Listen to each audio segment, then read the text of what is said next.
Chaque jour, la vie s'offre à nous sans après. Elle ne cherche pas à plaire. Elle ne se maquille pas. Elle entre, parfois en boitant, parfois en criant, souvent sans prévenir. Et c'est là, dans cette matière brute, que se cache ce que tant cherchent ailleurs, dans les temples, les retraites, les silences lointains, l'expérience du sacré.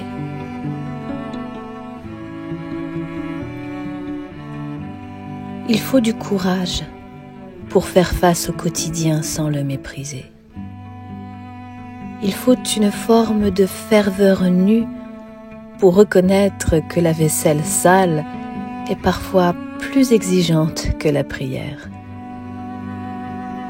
On rêve de grandes métamorphoses, mais la vérité, c'est que tout se joue ici, dans le frottement des jours, des relations, dans le retour lancinant du même. C'est là que l'âme se polit, dans l'ennui, la répétition, les choses qu'on fait sans qu'on nous remercie, dans l'effort de rester bon alors que personne ne regarde, dans le refus obstiné de se dessécher, dans l'élan de continuer à aimer quand plus rien n'est simple.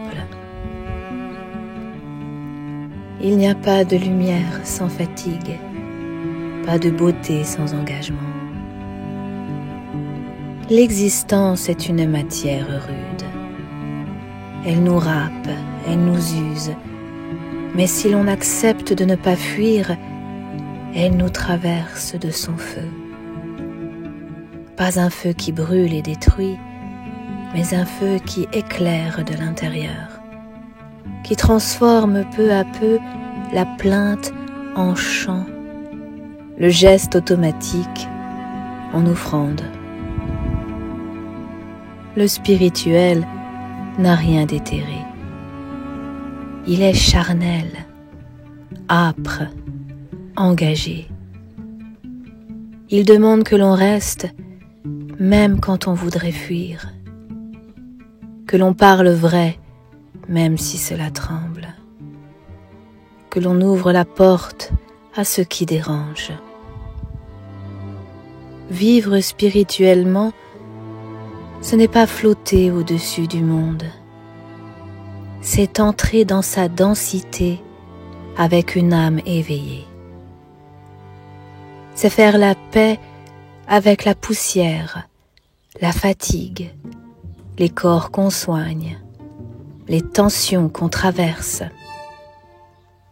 les larmes qu'on ne sèche pas tout de suite.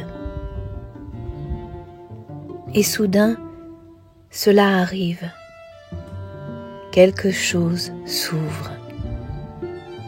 Une présence, une paix, sans explication, sans raison, juste parce qu'on a été là, pleinement, parce qu'on n'a pas attendu un moment plus pur, plus noble, plus digne, parce qu'on a dit oui à ce qui est, sans enjoliver, sans fuir, sans attendre qu'il soit trop tard.